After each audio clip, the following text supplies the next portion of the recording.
Bonjour et bienvenue sur excelformation.fr.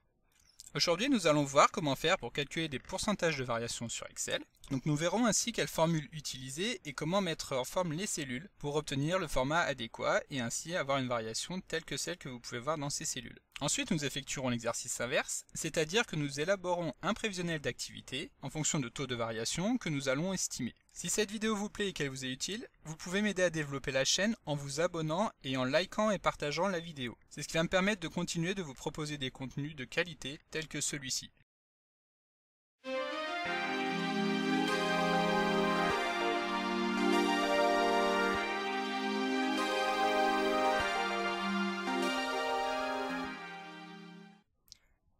Pour illustrer ce tuto, nous allons analyser les progressions de chiffre d'affaires d'une entreprise fictive que vous avez ici sous les yeux.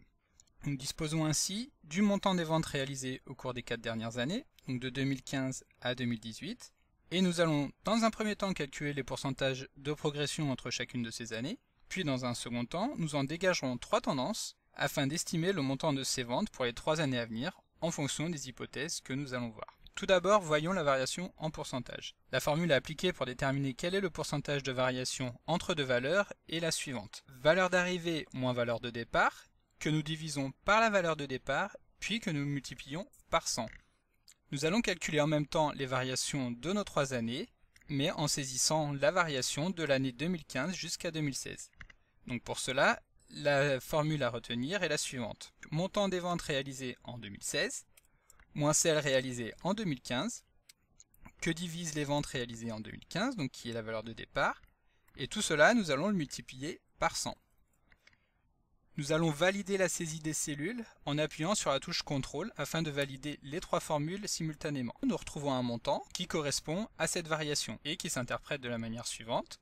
Donc la variation réalisée entre l'année 2015 et l'année 2016 est de 6,66% à peu près. S'agissant d'un pourcentage, il convient d'y appliquer un formatage correspondant. Donc pour cela, nous gardons toujours nos cellules sélectionnées, puis nous appuyons ici sur le bouton Style de pourcentage.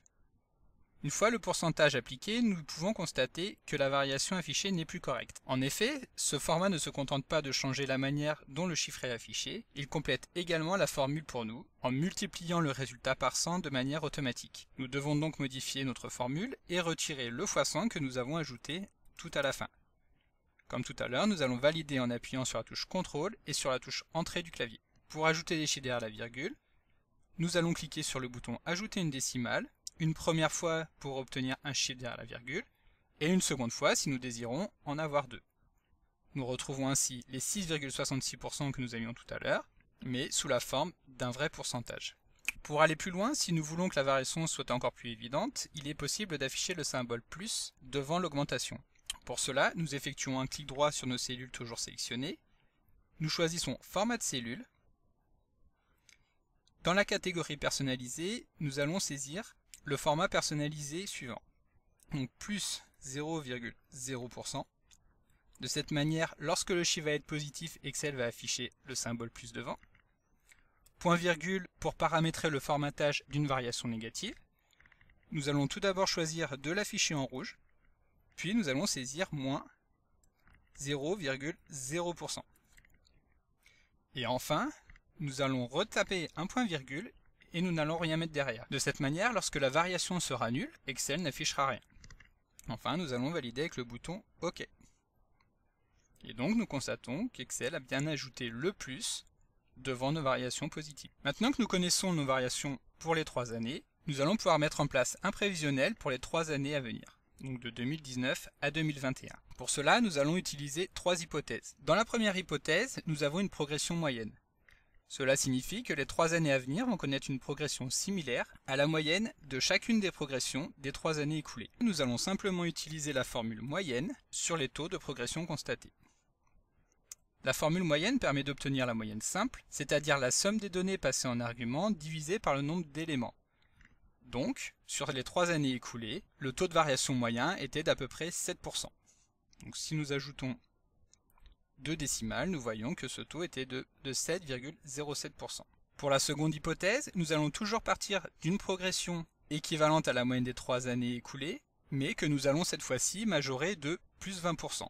Alors pour calculer une progression positive à une valeur de départ, c'est-à-dire que nous allons avoir affaire à une hausse, il faut ajouter à cette même valeur de départ la progression en pourcentage à appliquer. Donc c'est ce que nous voyons ici. La valeur d'arrivée est égale à la valeur de départ plus la valeur de départ fois la variation en pourcentage. Cette formule peut également être simplifiée en la factorisant. Donc la valeur d'arrivée est égale à la valeur de départ que multiplie 1 plus la variation en pourcentage. Et c'est cette formule simplifiée que nous allons utiliser. L'hypothèse 2 est égale à la moyenne des 3 années écoulées, que nous allons multiplier par 1 plus 20%.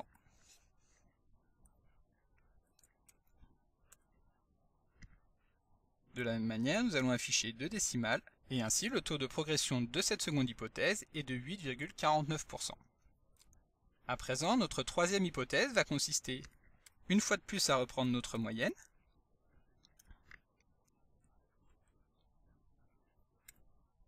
que nous allons multiplier cette fois-ci par 1 moins 20% pour minorer la moyenne de ce taux. Ce qui, avec 2 décimales supplémentaires, donne une progression de 5,66%.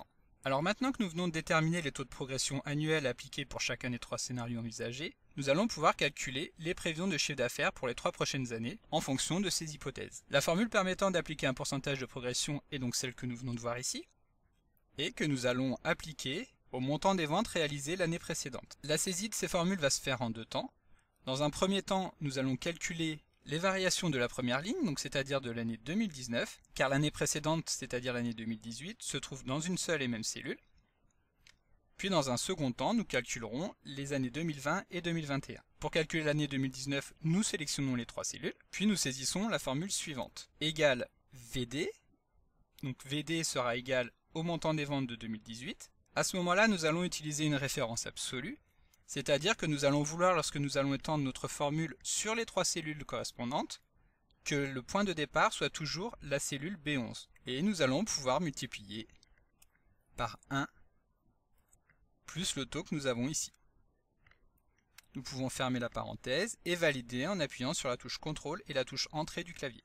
Ainsi, nous pouvons constater que suivant les 3 hypothèses que nous avons émises, le montant des ventes sera entre 170 000 € et 175 000 € approximativement.